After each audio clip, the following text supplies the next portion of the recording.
ಹರಿ ಓಂ ಸ್ನೇಹಿತರೆ, ನಮಸ್ತೆ. ತುಂಬ ಜನರಿಗೆ ಈ ವಿಡಿಯೋವನ್ನು ಕೊನೆಯವರೆಗೂ ನೋಡುವ ತಾಳ್ಮೆಯೇ ಇರೋದಿಲ್ಲ. ಆದರೂ ಕೂಡ ಮಾತಾಡ್ತೀವಿ. ಒಂದು ನಂಬಿಕೆ, ನನ್ನೋರು ನನ್ನ ಜನ ಇದನ್ನು ಕೊನೆಯವರೆಗೂ ನೋಡ್ತಾರೆ ಅನ್ನೋ ನಂಬಿಕೆ ಮೇಲೆ ಮಾತಾಡ್ತಿದ್ದೀನಿ ಅಷ್ಟೇ. ಗೊತ್ತಿಲ್ಲ ಎಷ್ಟು ಜನ ನೋಡ್ತಿರೋ, ಎಷ್ಟು ಜನ ತಾವು ನಿಮ್ಮ ನಿಮ್ಮ ಬ್ಯುಸಿ ಶೆಡ್ಯೂಲ್ನೊಳಗಿರ್ತಿರೋ, ನಿಮ್ಮದೇ ಆದಂಥ ಕೆಲಸದೊಳಗಿರ್ತಿರೋ ನಂಗೆ ಗೊತ್ತಿಲ್ಲ. ಅದರೊಳಗೂ ಕೂಡ ಯಾರಾದರೂ ಕೊನೆಯವರೆಗೂ ಈ ಮಾತುಗಳನ್ನು ಕೇಳಿಕೊಂಡು ಸ್ಪಂದಿಸ್ತೀರಾ, ಅರ್ಥ ಮಾಡ್ಕೊಳ್ತೀರಾ ಅಂತ ಹೇಳಿ ಈ ವಿಡಿಯೋ ಮಾಡ್ತಾ ಇದ್ದೀನಿ. ಸ್ನೇಹಿತರೆ, ಇವತ್ತು ನಾನು ಫ್ರೀಡಮ್ ಪಾರ್ಕ್ ಅಲ್ಲಿ ಏನು ನಾವು 16ನೇ ತಾರೀಕು, ಇದೇ ಬರುವ ಭಾನುವಾರ 16ನೇ ತಾರೀಕು ಅಕ್ರಮ ಬಾಂಗ್ಲಾ ವಲಸಿಗರಿಂದ ಕನ್ನಡಿಗರಿಗೆ ಕರ್ನಾಟಕಕ್ಕೆ ಆಗ್ತಾ ಇರ್ತಕ್ಕಂಥ ಅನ್ಯಾಯಗಳನ್ನು ರಾಜ್ಯ ಸರ್ಕಾರದ ಗಮನಕ್ಕೆ ತರೋದಕ್ಕೋಸ್ಕರ ಒಂದು ಬೃಹತ್ ಪ್ರತಿಭಟನೆಯನ್ನು ಹಮ್ಮಿಕೊಳ್ಳಲಾಗಿದೆ.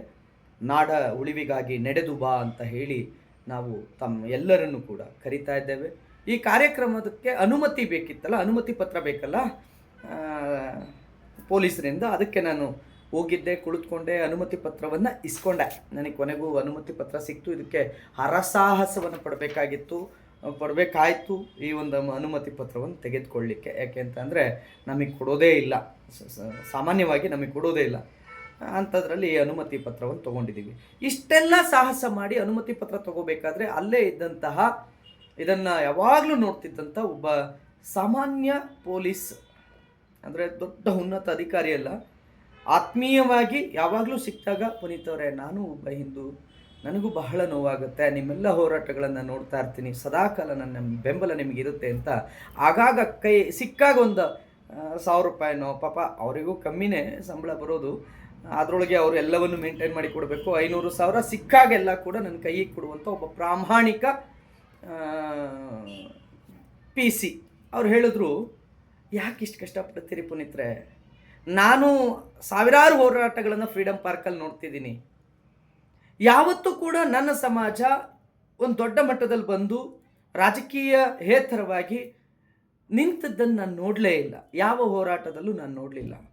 ಸುಮ್ಮನೆ ಕೇಸ್ ಹಾಕಿಸ್ಕೊಳ್ತೀರಿ, ಇಷ್ಟೊಂದು ಕೇಸ್ಗಳನ್ನು ಮೈ ಮೇಲೆ ಹಾಕ್ಕೊಂಡು ಹೋರಾಟ ಮಾಡ್ತೀವಿ ಬನ್ನಿ ಅಂತೀರಿ, ಇಷ್ಟೆಲ್ಲ ಗೋಳಾಡ್ಕೊಂಡು ಪರ್ಮಿಷನ್ ತೊಗೊಳ್ತೀರಿ. ನಾಳೆ ನೀವು ಭಾನುವಾರ ನೀವು ನಿಮ್ಮ ಕಾರ್ಯಕರ್ತರು ಒಂದು 60 ಜನ ಅಲ್ಲಿರ್ತೀರಿ ಅಷ್ಟೇ ಅಂತ ಅಂದರು. ಯಾರೂ ಬರೋದಿಲ್ಲರಿ, ನಾವು ನೋಡಿದ್ದೀವಿ. ಲಾಂಗ್ ಲೀವ್ ಇದೆ, ಶನಿವಾರ ಭಾನುವಾರ ರಜಾ ಇದೆ, ಶನಿವಾರ ಸ್ವಾತಂತ್ರ್ಯ ದಿನಾಚರಣೆ, ಭಾನುವಾರ ನೀವು ಇನ್ನು ನಾರ್ಮಲ್ ರಜಾ ಇದೆ, ನೀವು ಭಾನುವಾರ ಪ್ರತಿಭಟನೆ ಇಟ್ಕೊಂಡಿದ್ದೀರಿ. ಯಾರು ಬರ್ತಾರ್ರಿ? ಯಾರೂ ಬರೋದಿಲ್ಲ ಪುನೀತ್ರೆ. ನಿಜ ಹೇಳ್ತಾ ಇದ್ದೀನಿ, ಪ್ರತಿಭಟನೆ ಕರೆ ಕೊಟ್ಟು ಸುಮ್ಮನೆ ನಿಮ್ಮ ಸಮಯ ನೀವು ವ್ಯರ್ಥ ಮಾಡ್ಕೋಬೇಡಿ. ಯಾಕೆ ಇಷ್ಟೆಲ್ಲ ನೀವು ತೊಂದರೆ ಅನುಭವಿಸ್ತೀರಾ ಅಂತ ಅಂದರು. ಎಲ್ಲೋ ಒಂದು ಕಡೆ ನನಗೆ ಅವರ ಕಾಳಜಿ ಅರ್ಥ ಆಯಿತು. ಆದರೆ ನಾನು ಅವ್ರಿಗೆ ಬಿಡಿಸಿ ಹೇಳಿದೆ, ನೋಡಿ, ಪ್ರತಿಭಟನೆ ಅನ್ನೋದು ನಾವು ಯಾವುದೋ ಲಾಭಕ್ಕಾಗಿ ಸಂಖ್ಯೆ ಸೇರಿಸೋದಕ್ಕೋಸ್ಕರ ಮಾಡೋದಿಲ್ಲ. ನಾವು ಬದುಕಿದ್ದೀವಿ, ನಮ್ಮ ಮೇಲೆ ಆಗ್ತಾ ಇರ್ತಕ್ಕಂಥ ದೌರ್ಜನ್ಯಗಳು, ದರ್ಪಗಳು, ಅನ್ಯಾಯಗಳ ವಿರುದ್ಧ ನಾವು ಪ್ರತಿಭಟಿಸ್ತೀವಿ. ನಾವಿನ್ನೂ ಬದುಕಿದ್ದೀವಿ, ಅದನ್ನು ಪ್ರಶ್ನಿಸುವ ಜನ ನಾವಿನ್ನೂ ಬದುಕಿದ್ದೀವಿ. ಕನಿಷ್ಠ ನಾವಾದರೂ ಕೂಡ ಪ್ರತಿಭಟಿಸಲಿಲ್ಲ ಅಂತ ಅಂದರೆ ಸಮಾಜ ಸತ್ತೋಗಿದೆ ಅನ್ಕೊಬಿಡ್ತಾರ್ರಿ. ವ್ಯಕ್ತಿ ಉಸಿರಾಡಲಿಲ್ಲ ಅಂತ ಅಂದರೆ ಅವನು ಸತ್ತಿದ್ದಾನೆ ಅಂತ ಮಣ್ಣಲ್ಲಿ ಹಾಕ್ಬಿಡ್ತಾರೆ. ಕನಿಷ್ಠ ಸಮಾಜ ಬದುಕಿದೆ ಅನ್ನೋದನ್ನಾದರೂ ಕೂಡ ತೋರಿಸ್ಬೇಕು. ಆ ಕಾರಣಕ್ಕಾದರೂ ಆಗಾಗ ಕೈಯ ಕಾಲು ಅಲ್ಲಾಡಿಸ್ಬೇಕು, ಉಸಿರಾಡಬೇಕು, ಇಲ್ಲಾಂದರೆ ಹಾಕ್ಬಿಡ್ತಾರೆ ಅಂತ ಹೇಳಿ, ಇಲ್ಲ ಅಣ್ಣ, ನಾನು ಪ್ರಾಮಾಣಿಕವಾಗಿ ಕರೆ ಕೊಡ್ತೇನೆ. ಯಾರು ಪ್ರಾಮಾಣಿಕವಾಗಿ ನನ್ನ ಜೊತೆಗಿದ್ದಾರೋ ಅವರೆಲ್ಲರೂ ಕೂಡ ಬಂದೇ ಬರ್ತಾರೆ. ಅವರಿಗೆ ಲಾಂಗ್ ವೀಕೆಂಡ್ ಹೋಗಲಿಕ್ಕೆ ಅಥವಾ ರಜಾ ತೊಗೊಂಡು ಮಜಾ ಮಾಡೋದಕ್ಕೆ ಬೇರೆ ಬೇರೆ ಇದಕ್ಕೆ ಅವರಿಗೆ ಸಮಯ ಸಿಗ್ಬೋದು. ಮತ್ತು ಈ ಮುಂದಿನ ದಿನಗಳಲ್ಲಿ ಮಾಡ್ಕೋಬೋದು, ಮುಂದಿನ ವಾರ ಮಾಡ್ಕೋಬೋದು. ಆದರೆ ಪ್ರತಿಭಟನೆಗೆ ಯಾವತ್ತೂ ಬಂದು ಸೇರಲಿಕ್ಕೆ ಯಾವಾಗಲೂ ಅವಕಾಶ ಇರೋದಿಲ್ಲ. ಮುಂದಿನ ವಾರ ಬರ್ತೀವಿ ಅಂತ ಅಂದರೆ, ಈಗ ನೆಕ್ಸ್ಟ್ ಭಾನುವಾರ ಬರ್ತೀವಿ ಅಂದ್ರಲ್ಲಿ ಇರಲ್ಲ, ಅವಕಾಶ ಇರೋದಿಲ್ಲ. 16ನೇ ತಾರೀಕು ಮಾತ್ರವೇ ಅವಕಾಶ ಇರುತ್ತೆ. ನಾನು ಅದನ್ನು ತಿಳಿಸಿ ಅವರಿಗೆ ಹೇಳ್ತೀನಿ, ಅವ್ರು ಬಂದೇ ಬರ್ತಾರೆ ಅನ್ನೋ ನಂಬಿಕೆ ನನಗಿದೆ. ನಾನು ಕೈ ಬಿಡೋದಿಲ್ಲ, ಹೋರಾಟಕ್ಕೆ ಬಂದೇ ಬರ್ತಾರೆ.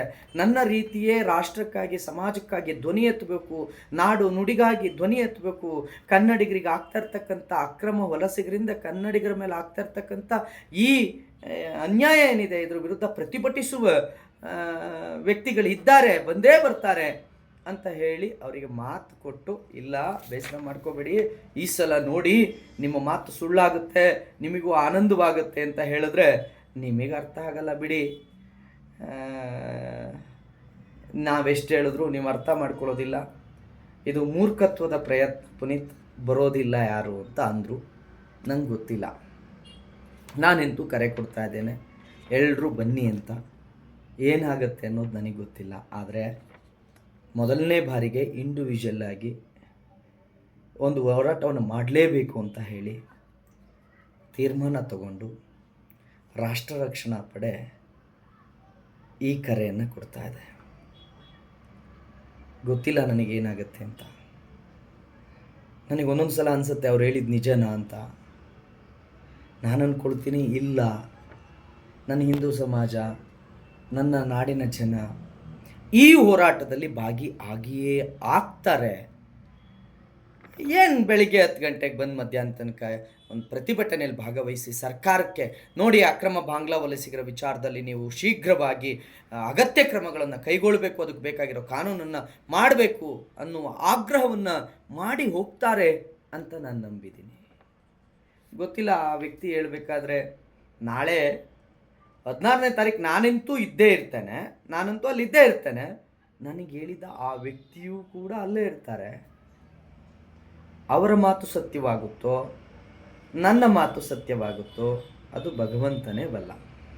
ಆದರೆ ನಾನಂತೂ ಇದ್ದೇ ಇರ್ತೇನೆ. ರಾಷ್ಟ್ರಕ್ಕೆ, ನಾಡಿಗೆ, ಧರ್ಮಕ್ಕೆ, ಸಂಸ್ಕೃತಿಗೆ ಧಕ್ಕೆ ಆದಾಗ, ನೆಲ, ಜಲ, ಭಾಷೆಗೆ ಧಕ್ಕೆ ಆದಾಗ ಧ್ವನಿ ಎತ್ತುವುದು ನನ್ನ ಕರ್ತವ್ಯ. ಪ್ರಾಮಾಣಿಕವಾಗಿ ಆ ಕೆಲಸವನ್ನು ಮಾಡಬೇಕು. ಹಾಗಾಗಿ ರಾಷ್ಟ್ರ ರಕ್ಷಣಾ ಪಡೆಯ ಸಮಸ್ತ ಕಾರ್ಯಕರ್ತರು, ನಾನು ಎಲ್ಲರೂ ಕೂಡ ಅಲ್ಲಿ ಇದ್ದೇ ಇರ್ತೇವೆ. ನಾನು ಸಮಾಜಕ್ಕೆ ಹೇಳ್ತಾ ಇದ್ದೇನೆ, ನಾಡಿನ ಜನರಿಗೆ ಹೇಳ್ತಾ ಇದ್ದೀನಿ, ತಮ್ಮೆಲ್ಲರಿಗೂ ಹೇಳ್ತಾ ಇದ್ದೇನೆ, ಹೋರಾಟ ಮಾಡೋದಕ್ಕೆ ಅವಕಾಶ ಯಾವಾಗಲೂ ಸಿಗೋದಿಲ್ಲ. ನಿಮ್ಮ ಧ್ವನಿಯನ್ನು ಒಂದು ಮಾಡಿ ಒಗ್ಗಟ್ಟಿನ ಧ್ವನಿಯಾಗಿ ಮತ್ತು ಎಲ್ಲರೂ ಒಟ್ಟಿಗೆ ಸೇರಿ ಒಂದು ಆಗ್ರಹವನ್ನು ಮಾಡುವಂಥ ಪ್ರತಿಭಟನೆಯಲ್ಲಿ ಭಾಗಿಯಾಗಲಿಕ್ಕೆ ಯಾವಾಗಲೂ ಅವಕಾಶ ಸಿಗೋದಿಲ್ಲ.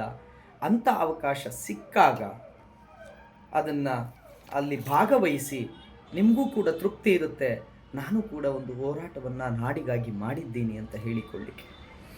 ಹಾಗಾಗಿ ನಾನು ನಿಮ್ಮೆಲ್ಲರಿಗೂ ಕೂಡ ಕರೆ ಕೊಡ್ತಾ ಇದ್ದೇನೆ, ಬನ್ನಿ ನಮ್ಮ ಜೊತೆಗೆ ಸೇರಿ ಒಟ್ಟಾಗಿ ಧ್ವನಿಯಾಗಿ ರಾಷ್ಟ್ರಕ್ಕಾಗಿ, ನಾಡಿಗಾಗಿ ನಿಮ್ಮ ಆ ಧ್ವನಿಯನ್ನು ನಮ್ಮ ಜೊತೆ ಸೇರಿಸಿ. ಆಗ ನಮ್ಮ ಧ್ವನಿ ಬಹಳ ದೊಡ್ಡದಾಗುತ್ತೆ, ಶಕ್ತಿಯುತವಾದದ್ದಾಗುತ್ತೆ. ಇಲ್ಲ ಅಂದರೆ ಎಂದಿನಂತೆ ಮತ್ತೆ ನಮ್ಮ ಕೆಲಸ ನಿಲ್ಲೋದಿಲ್ಲ, ಹೋಗ್ತಾ ಇರ್ತೀವಿ. ಆದರೆ ಮತ್ತೆ ಅದೇ ಒಂಟಿತನ, ಏಕಾಂಗಿತನ, ಅದೇ ಹೋರಾಟ. ಆದರೆ ಈ ಬಾರಿ ಅದು ಸಾಧ್ಯ ಇಲ್ಲ, ಬಂದೇ ಬರ್ತಾರೆ. ಇದು ಕೇವಲ ಪುನೀತ್ ಕೆರೆಹಳ್ಳಿ ಒಬ್ಬನ ಭಾವನೆ ಅಲ್ಲ, ಇದು ಸಮಸ್ತ ಸಮಾಜದ, ನಾಡಿನ ಜನರ ಭಾವನೆ. ಅಕ್ರಮ ಬಾಂಗ್ಲಾ ವಲಸಿಗರ ವಿರುದ್ಧ ಕಟ್ಟುನಿಟ್ಟಿನ ಕ್ರಮಗಳನ್ನು ಸರ್ಕಾರ ಜರುಗಿಸಬೇಕು. ಹಾಗೆ ಜರುಗಿಸೋದರಲ್ಲಿ ವಿಫಲವಾಗಿರೋ ಕಾರಣ ಇವತ್ತು ಬೆಂಗಳೂರಿನ ಅನೇಕ ಭಾಗಗಳಲ್ಲಿ ಅಕ್ರಮ ಬಾಂಗ್ಲಾ ವಲಸಿಗರು ಬಂದು ನೆಲೆಸಿದ್ದಾರೆ. ಅವರಿಗೆ ಅಪಾರ್ಟ್ಮೆಂಟ್ಗಳಲ್ಲಿ, ಬೇರೆ ಬೇರೆ ಜಾಗಗಳಲ್ಲಿ ಎಲ್ಲ ಕಡೆ ಕೂಡ ಅವರಿಗೆ ಜಾಗ ಸಿಗ್ತಾ ಇದೆ, ಕೆಲಸ ಸಿಗ್ತಾ ಇದೆ.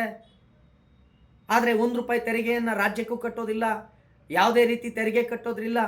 ಆದರೆ ಎಲ್ಲ ಸೌಲಭ್ಯಗಳು, ಮೂಲಭೂತ ಸೌಲಭ್ಯಗಳನ್ನು ಅವರು ತಗೊಳ್ತಾ ಇದ್ದಾರೆ. ಇದ್ರ ವಿರುದ್ಧ ನಾವೇ ಪ್ರತಿಭಟಿಸಲಿಲ್ಲ ಅಂತ ಅಂದರೆ ಮತ್ತಾರು ಪ್ರತಿಭಟಿಸೋದಿಲ್ಲ, ಮತ್ತಾರು ಅದಕ್ಕೆ ಧ್ವನಿಯಾಗೋದಿಲ್ಲ. ಇದು ಧ್ವನಿಯಾಗುವ ಸಮಯ, ಹೋರಾಡುವ ಸಮಯ, ನಾಡಿಗಾಗಿ ನಡೆದು ಬಾ ಗೆಳೆಯ ಅಂತ ಹೇಳಿ ನಾನು ನಿಮ್ಮೆಲ್ಲರನ್ನ ಕರಿತಾ ಇದ್ದೀನಿ. ಅವರಿವರು ಅನ್ನೋದೇ ತಾವೆಲ್ಲರೂ ಕೂಡ ಈ ಒಂದು ಪ್ರತಿಭಟನೆಗೆ ಭಾಗವಹಿಸಿ ನಾವೆಲ್ಲರೂ ಕೂಡ ನಾಡಿನ ಜೊತೆಗೆ ಇದ್ದೇವೆ ಅನ್ನೋ ಒಂದು ಬೃಹತ್ ಸಂದೇಶವನ್ನು ಕೊಡಬೇಕು. ನಿಮ್ಮೆಲ್ಲರಲ್ಲೂ ವಿನಂತಿ ಮಾಡಿಕೊಳ್ತಾ ಇದ್ದೇನೆ. 16ನೇ ತಾರೀಕು ಇದೇ ಭಾನುವಾರ, ಮುಂದೆ ಬರುವ ಭಾನುವಾರ ಬೆಳಗ್ಗೆ 10 ಗಂಟೆಗೆ ಸ್ವಾತಂತ್ರ್ಯ ಉದ್ಯಾನವನದಲ್ಲಿ ನೀವೆಲ್ಲರೂ ಕೂಡ ಇರ್ತೀರಾ ಅಂತ ಭಾವಿಸಿದ್ದೀನಿ. ಮತ್ತು ಅವತ್ತು ಆ ನನ್ನ ಬೆಂಬಲಿಗರಾಗಿರ್ತಕ್ಕಂಥ ಪೊಲೀಸ್ ಕಾನ್ಸ್ಟೇಬಲ್ ಒಬ್ಬರು, ಅವ್ರಿಗೆ ಹೋಗಿ ಕಿವಿಲಿ ಹೇಳಬೇಕು, ಅಣ್ಣ ನೋಡಿದ್ರಾ, ನೋಡಿ ನನ್ನ ಸಮಾಜ ಹೇಗೆ ಜಾಗೃತವಾಗಿದೆ, ನೋಡಿ ಎಲ್ಲರೂ ಕೂಡ ಹೇಗೆ ಬಂದು ಸೇರಿದ್ದಾರೆ, ನೋಡಿದ್ರ ಅಣ್ಣ ಸಂತೋಷ ಆಯಿತಾ ಅಂತ ನಾನು ಅವ್ರನ್ನ ಕೇಳಬೇಕು ಅಂತ ಅಂದ್ಕೊಂಡಿದ್ದೀನಿ. ಅಥವಾ ಅವರೇ ಬಂದು ನೋಡಿದ್ರ ಪುನೀತಣ್ಣ ನಾನು ಹೇಳಿಲ್ವಾ ಅಂತ ಅವ್ರು ಹೇಳ್ತಾರೋ, ಇಲ್ಲ ನಾನು ಹೋಗಿ ಕಿವಿಲಿ ನೋಡಿದ್ರಾ ಅಂತ ಹೇಳ್ತೀನೋ, ನಂಗೆ ಗೊತ್ತಿಲ್ಲ ಏನಾಗುತ್ತೆ ಅಂತ. ಆದರೆ ಇದು ಪ್ರಾಮಾಣಿಕವಾಗಿ ಸತ್ಯವಾಗಿ ಪ್ರಮಾಣ ಮಾಡಿ ಹೇಳ್ತಾ ಇದ್ದೇನೆ.